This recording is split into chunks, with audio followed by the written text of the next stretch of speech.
Haleluya, Shalom, selamat sore Bapak Saudara yang dikasihi Tuhan. Puji Tuhan, kita bersyukur kita bisa bertemu kembali dalam kasih karunia Tuhan untuk pelajari firman Tuhan. Saya percaya bahwa firman Tuhan ini hari ini akan sangat membangkitkan iman kita. Kita percaya bahwa hari depan kita itu cerah di dalam Tuhan. Sebelum kita mendengarkan firman Tuhan, mari kita bersatu di dalam doa. Bapa di dalam surga, terima kasih sore hari ini kami kembali bisa merenungkan firman Tuhan. Kami tahu waktu kami merenungkan firman Tuhan itu akan menjadi rema, menjadi sesuatu yang mengubahkan hidup kami.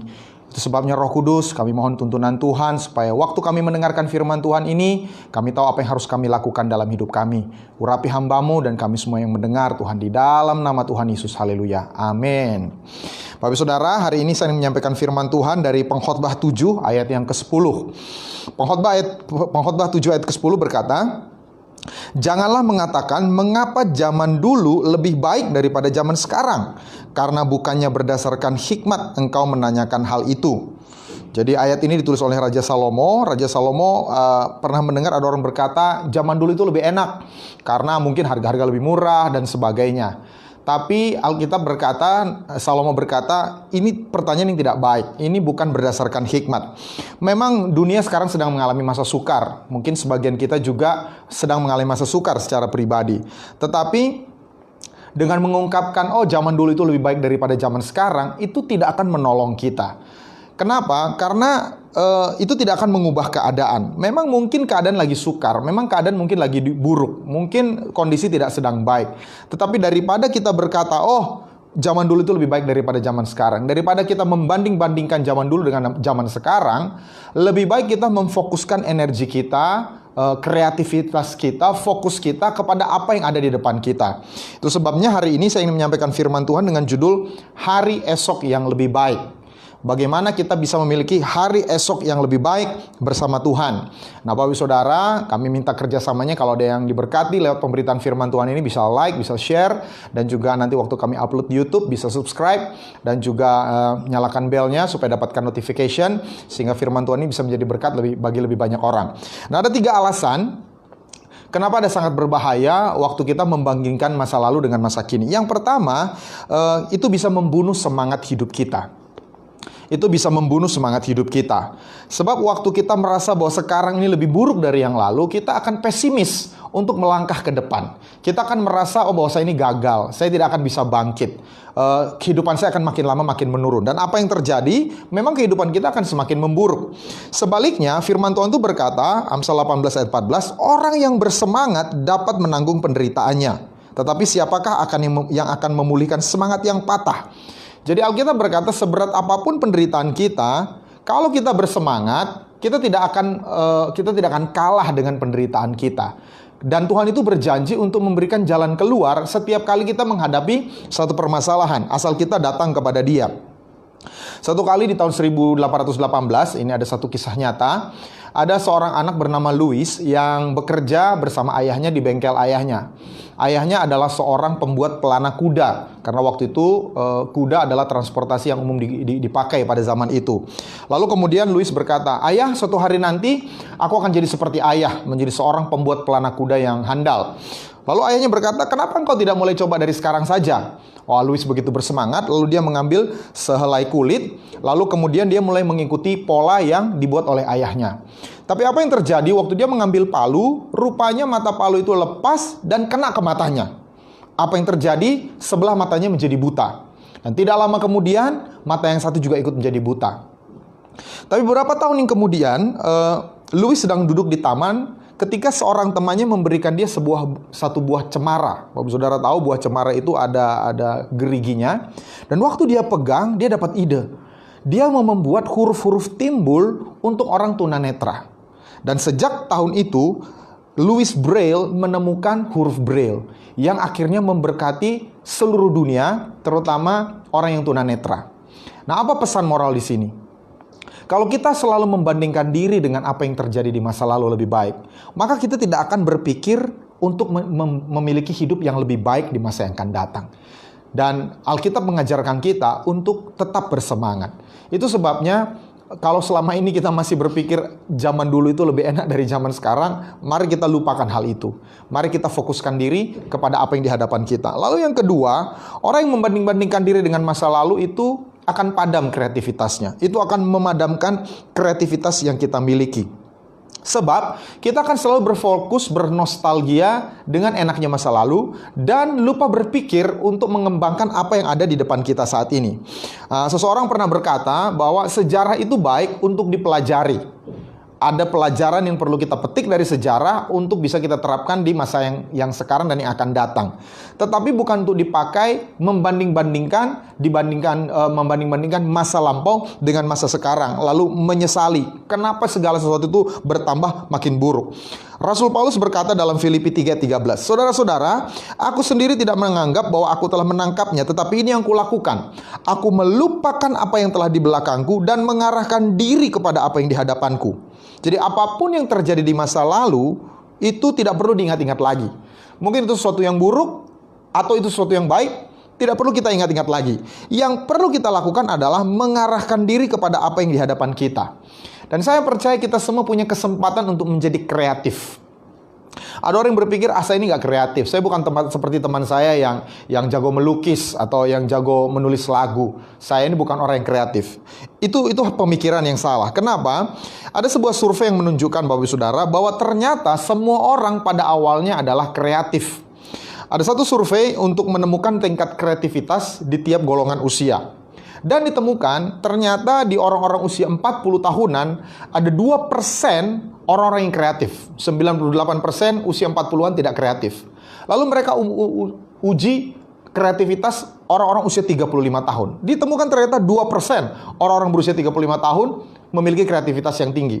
Mereka turunkan 30 tahun, 25 tahun. Sama, di tiap kelompok usia ternyata ada 2% orang yang kreatif. Dan ini mulai berubah, ternyata di usia 7 tahun, ditemukan ada 10% orang yang kreatif. Waktu mereka turunkan lagi, di usia 50 tahun, ternyata 90% anak umur 5 tahun itu sangat kreatif. Artinya mereka ambil kesimpulan, antara usia 5-7 tahun, ada 80% orang yang kehilangan kreativitasnya. Mereka mulai berpikir, saya ini bukan orang kreatif. Itu sebabnya seorang pelukis besar, Pablo Picasso, pernah berkata seperti ini. Semua anak adalah seorang artis. Yang perlu dijaga adalah bagaimana supaya mereka tetap menjadi artis sesudah mereka besar nanti. Waktu kita jadi orang yang kreatif, apapun panggilan kita, seorang ibu rumah tangga, seorang pengusaha, seorang karyawan, seorang pelajar mahasiswa, itu akan memberi nilai tambah dalam apa yang kita kerjakan. Dan saya percaya segala sumber kreativitas adalah Tuhan. Lihat alam semesta ini. Ya, Tuhan itu creator. Kata kreatif dan creator itu berasal dari kata yang sama, to create. Jadi sumber segala kreativitas itu Tuhan. Dan di Keluaran 31 ayat 3, satu kali Tuhan pernah mengurapi seseorang untuk menciptakan banyak hal, namanya Bezaleel. Dia harus membuat tabernakel, kemah suci. Dia memang seorang seniman, tapi kemudian di ayat 3 Keluaran 31 dikatakan, dan telah kupenuhi dia dengan roh Allah, dengan keahlian dan pengertian dan pengetahuan dalam segala macam pekerjaan. Jadi kata dipenuhi dalam roh Allah pertama kali di dalam Alkitab itu ditulis bukan untuk pelayanan imam, bukan untuk seorang raja yang diurapi, tapi untuk seorang tukang kayu, tukang emas, tukang karpet, tukang kemah, untuk membuat karya seni. Jadi saya percaya kreativitas itu berasal dari Tuhan. Itu sebabnya di masa-masa yang kelihatannya sukar ini, mari kita minta supaya roh Tuhan mengurapi kita, sehingga kita punya inovasi, kita punya ide-ide baru, kita punya ide-ide kreatif untuk bisa menolong kita keluar dari pergumulan kita, permasalahan kita. Dan caranya adalah jangan bandingkan dengan hidup di masa lalu. Lalu yang ketiga, bahayanya kita membandingkan dengan masa lalu, itu akan mempengaruhi orang-orang di sekitar kita. Itu akan mempengaruhi juga orang-orang di sekitar kita. Optimisme dan pesimisme itu dua-duanya menular, Bapak Ibu Saudara. Kalau kita seorang anak buah yang optimis, maka pemimpin kita akan juga merasa optimis. Kalau kita anak yang optimis, orang tua kita juga akan optimis. Kalau kita suami yang optimis, istri yang optimis, maka pasangan kita juga orang yang optimis. Tapi sebaliknya, kalau kita orang yang pesimis, maka itu akan menarik energi mereka, menarik antusiasme mereka. Mereka juga jadi ikut lemah.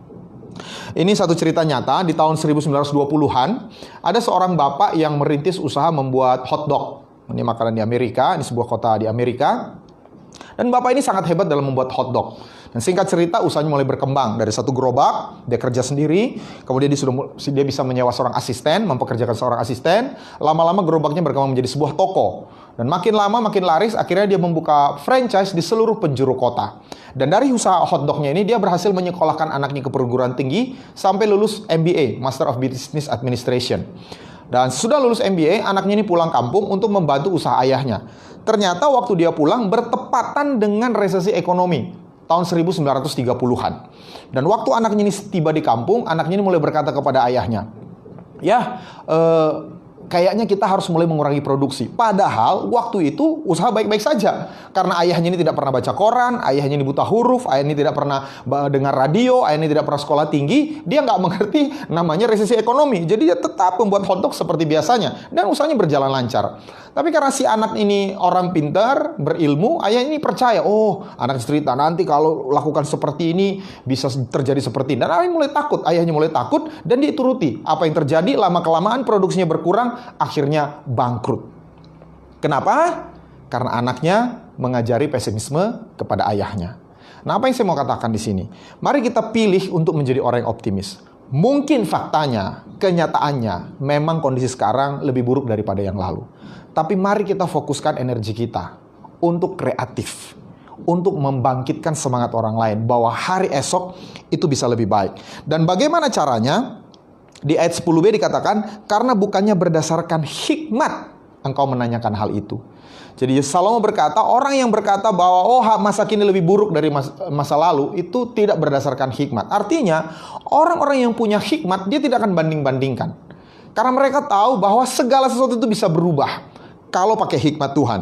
Dan Pengkhotbah 7 ayat 12 berkata, karena perlindungan hikmat adalah seperti perlindungan uang, dan beruntunglah yang mengetahui bahwa hikmat memelihara hidup pemilik-pemiliknya. Jadi waktu kita memiliki hikmat Tuhan, hidup kita terpelihara. Nah, bagaimana caranya kita bisa memiliki hikmat? Yakobus pasal 1 ayat 5 menjelaskan dengan sangat sederhana. Tetapi apabila di antara kamu ada yang kekurangan hikmat, hendaklah ia memintakannya kepada Allah, yang memberikan kepada semua orang dengan murah hati dan dengan tidak membangkit-bangkit, maka hal itu akan diberikan kepadanya. Jadi kalau kita butuh hikmat, sederhana, minta kepada Allah. Kenapa? Karena Allah lah sumber segala hikmat. Di Yesaya 11 ayat 2 dikatakan, roh Tuhan akan ada padanya, roh hikmat dan pengertian. Jadi saya percaya saat-saat ini yang paling kita butuhkan adalah hikmat Tuhan. Hikmat Tuhan ini tidak didapat di bangku sekolah. Hikmat Tuhan ini tidak didapat dari saran orang, dari pakar. Kenapa? Karena ini berasal dari Tuhan. Itu sebabnya kita jangan kecil hati. Oh, saya tidak punya pendidikan tinggi. Oh, saya tidak punya kenalan orang-orang berilmu. Tapi kita kenal Tuhan. Waktu kita minta hikmat kepada Tuhan, Dia berikan, itu akan menolong kita keluar dari persoalan kita. Nah, bagaimana caranya kita bisa menerima hikmat dari Tuhan? Ada dua syarat. Yang pertama, rendahkan hati. Amsal 11 ayat 2, jikalau keangkuhan tiba, tiba juga cemooh, tetapi hikmat ada pada orang yang rendah hati. Jadi Tuhan akan mengaruniakan hikmatnya ketika Dia lihat orang yang rendah hati.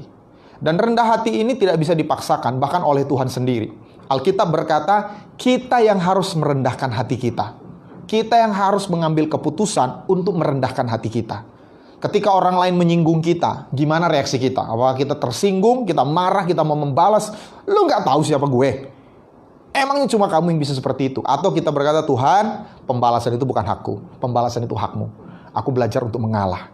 Kerendahan hati itu akan menarik hikmat dari Tuhan. Lalu yang kedua, takut akan Tuhan. Selain kerendahan hati, takut akan Tuhan itu akan mendatangkan hikmat.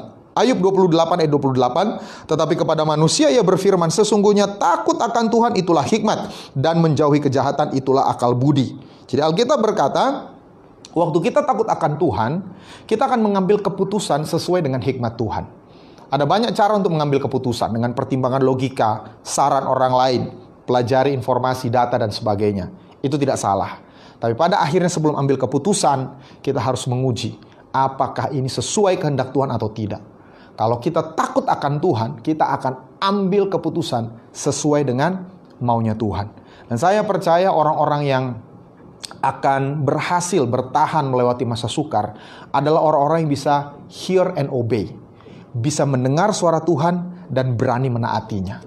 Tidak ada yang bisa menjamin apa yang akan terjadi ke depan. Para pakar punya berbagai pendapat yang berbeda-beda tentang pandemi, tentang ekonomi. Apa yang paling aman? Waktu kita tahu apa tuntunan Tuhan secara pribadi untuk hidup kita, untuk keluarga kita, dan kita taat. Jadi saya percaya hari besok itu akan lebih baik. Amin. Hari besok itu pasti lebih baik asal kita berjalan dalam tuntunan hikmat Tuhan. Amin. Haleluya. Hari ini kita sudah belajar dan kita mau berdoa hari ini. Saya mau berdoa supaya Tuhan berikan hikmat. Mungkin ada di antara Bapak Ibu Saudara butuh terobosan, butuh ide, butuh kreativitas untuk bisa mengubah situasi dalam hidupmu. Roh Tuhan ada di tempat di mana Bapak Ibu Saudara berada. Dan kita mau berdoa supaya Tuhan berikan hikmat untuk bisa mengelola apa yang ada sekarang. Dan Tuhan berikan ide-ide, kreativitas, inovasi, terobosan untuk bisa keluar dari permasalahan, kesulitan yang ada. Terima kasih Tuhan. Berapa banyak Bapak Ibu Saudara berkata, iya saya butuh hikmat Tuhan. Mari angkat tangan kita mau bersepakat. Sesuai dengan Yakobus tadi katakan, kalau ada yang kekurangan hikmat, mari minta kepada Tuhan. Bapa di surga, kami datang kepadamu saat ini, kami membutuhkan tuntunan Tuhan. Hamba bersepakat dengan ibu bapak saudara yang saat ini ada di tempat mereka masing-masing. Tuhan urapi Tuhan, berikan hikmat, berikan ide, berikan kreativitas, berikan inovasi, berikan terobosan untuk kami bisa keluar dari permasalahan kami. Ampuni kami kalau selama ini kami banyak menyesali keadaan sekarang. Kami bertobat Tuhan. Tidak ada gunanya Tuhan. Kami membanding-bandingkan diri masa kini dengan masa yang lalu Tuhan. Karena kami tahu Tuhan tetap bersama kami. Tuhan tidak meninggalkan kami. Tuhan tetap setia mendampingi kami. Itu sebabnya hamba berdoa, Tuhan yang buktikan kehadiran-Mu. Dampingi, berikan damai sejahtera. Angkat semua ketakutan akan masa depan. Berikan kedamaian Tuhan. Bahwa bersama Engkau kami bisa melewati semuanya Tuhan. Kami juga terus berdoa Tuhan untuk semua bapak saudara kami, teman-teman kami, sanak famili kami, mungkin ada yang sakit, yang menjadi ODP, menjadi PDP, atau sudah terpapar positif COVID-19. Dalam nama Tuhan Yesus, kesembuhan turun atas tubuh mereka. Di dalam nama Tuhan Yesus, oleh bilur-bilur Tuhan Yesus, mereka sudah sembuh. Dan kami juga percaya Tuhan menolong perekonomian semua kami. Tuhan menolong perekonomian bangsa kami. Tuhan tolong berikan hikmat kepada Presiden kami, Pak Jokowi, Kiai Haji Ma'ruf Amin sebagai wakil presiden, semua jajaran kabinet, supaya bisa memimpin negara kami melewati masa-masa ini dengan hikmat yang dari Tuhan. Terima kasih Bapa di surga. Kami juga serahkan semua aparat keamanan TNI dan Polri ke dalam perlindungan Tuhan juga. Semua petugas rumah sakit, para dokter, para perawat, para petugas lab Tuhan, para petugas administrasi di rumah sakit, Tuhan yang menjagai kesehatan mereka Bapa. Terima kasih Tuhan Yesus. Di dalam nama Tuhan Yesus. Haleluya. Amin. Puji Tuhan. Terima kasih sudah menyaksikan tayangan firman Tuhan ini. Saya percaya kita juga bisa menjadi berkat bagi banyak orang dengan men-share, dengan like. Juga nanti kalau di-upload di YouTube bisa men-subscribe dan juga menyalakan notification. Tujuannya satu, supaya firman Tuhan lebih banyak tersebar dan nama Tuhan Yesus dipermuliakan. Tuhan Yesus memberkati. Shalom.